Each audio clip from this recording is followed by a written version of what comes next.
Holy Toledo is right. If you haven't seen the news already, there are some really big option changes coming to both the JL Wrangler and JT Gladiator line for 2025, some of which will be surprising and for the purists might even have a few of you upset. Want to learn more about it? Stay tuned.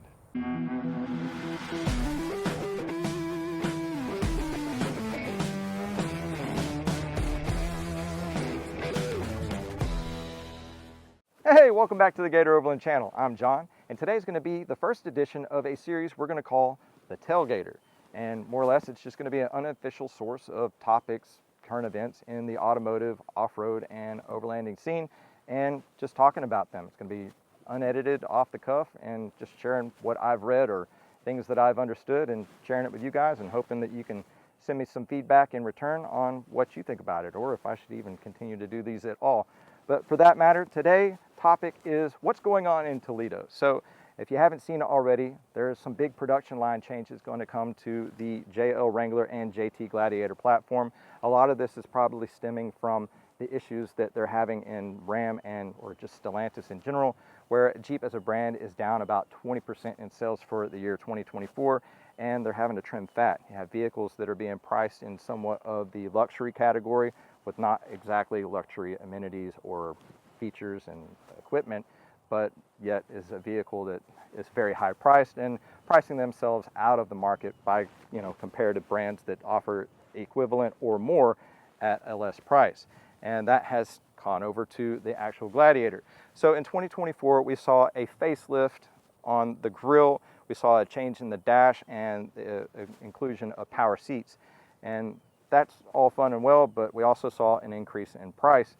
And a lot of that is probably stemmed from inflation. But whenever you start looking at market pricing and vehicles just not selling on lots, you need to start trimming it somewhere. So what have they done? The Jeep Gladiator, and JL for that matter, will no longer be offering the manual locks and windows as an option for their vehicles. Basically, 100% convenience now is going to be door locks and your electronic windows. Now, I don't see that being a negative thing. So now you've promoting the theft prevention, which is great. Some people don't maybe want those things, but as far as the convenience packages and things like that, you only have to go to one particular part of a motor and functions like that rather than having two different configurations, and it's just a streamlining. It might even be more expensive, but less cost in the end. So hooray for that. I think that that's a great option to come through. But that's not the only manual thing that's going away from the Gladiator platform. Jeep has announced that they are no longer going to offer the Gladiator in the manual transmission.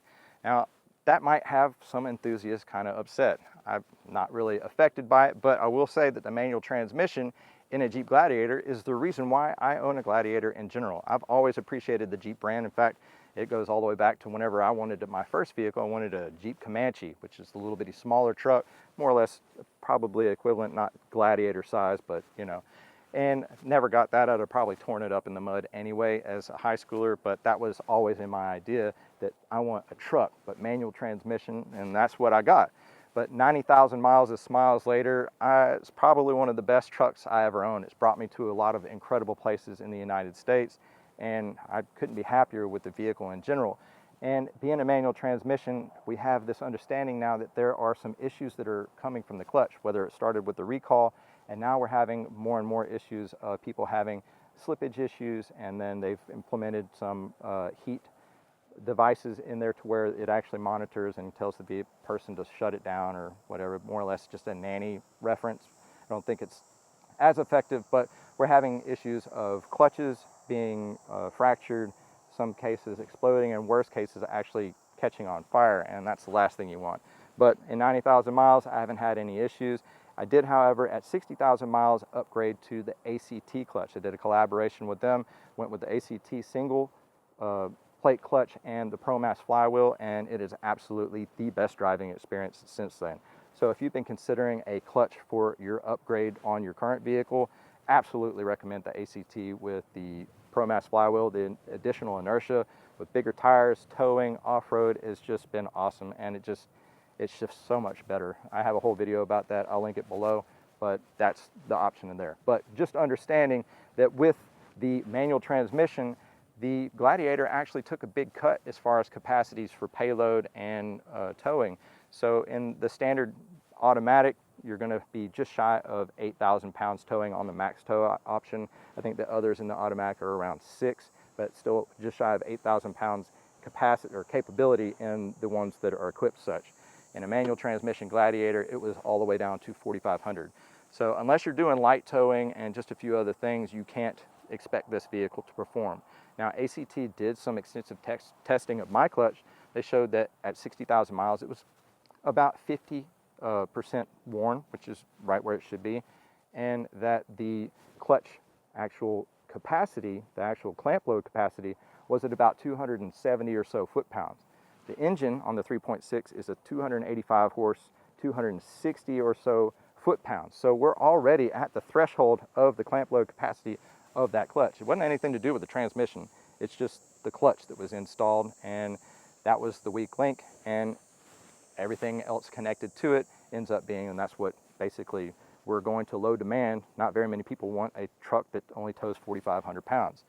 Differently, we're now only optioned with a 3.6 liter V6 engine attached to the 8 HP ZF transmission, which in the Gladiator, in the Ram, it's notably one of the best transmissions out there, especially for being able to manage this vehicle off-road.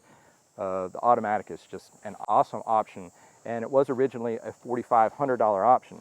So what this consolidation of the equipment is now allowing them to streamline operation, make the vehicle to where it's just an automatic only. A lot of people who drive trucks just want it for the convenience anyway. Majority of the US vehicles are only automatic. I think Toyota still has an option, and a few others. I think Bronco still has a manual transmission option, but not a truck. So seeing that, the more demand, the transmissions in general now, automatics are just a lot more efficient than what they ever have been, and I don't think that the Gladiator will actually miss the manual transmission altogether. So what this has actually done is streamlined it down to where the price of a base model Gladiator for 2025 as an automatic only with automatic windows and locks is now just a few $100s more than what the manual bean can, manual locks, manual transmission Gladiator was. So they're already in the right direction of putting an automatic transmission Gladiator, the base model, at a more affordable, and then obviously you're going to see the transitions of each models, Rubicon, Mojave, Nighthawk, all the other sports. They'll all be lower than what they are. They'll probably still be high, but we can understand that there is a transition in the right direction. However, there is a difference in the Wrangler platform. So the platform of the Wrangler is going to stay with the manual transmission, stay with the roots of the actual brand, and I hope they never actually get rid of a manual transmission. But we do go into the manual transmission on the Wrangler knowing that there is an issue with the clutch. But there is a different thing about this. So being that the Gladiator is only optioned now with a 3.6 and an automatic, the 3.6 you can only get in a Wrangler now with a manual transmission.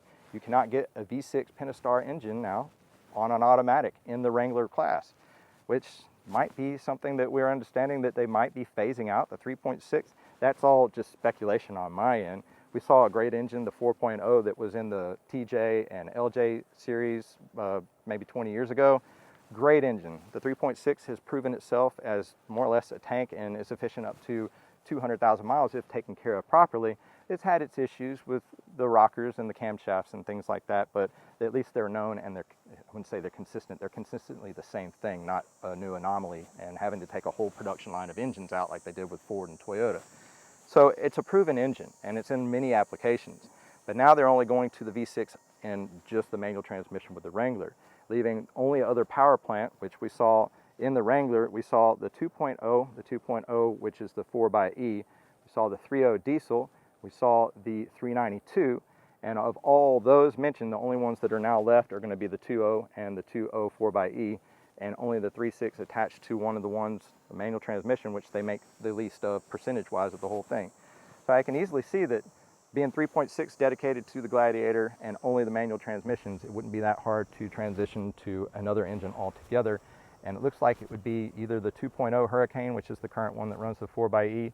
I know that the Gladiator is slated for 2008 as far as at least production that far, and somewhere in 2025-26 we're supposed to see the 4xe. And I can only hope with the decrease in weight from the engine going to the 4xe 2.0 that they will be able to up the capacity and get a little bit further range than 50 miles, or I think it's 25 miles in the Wrangler application.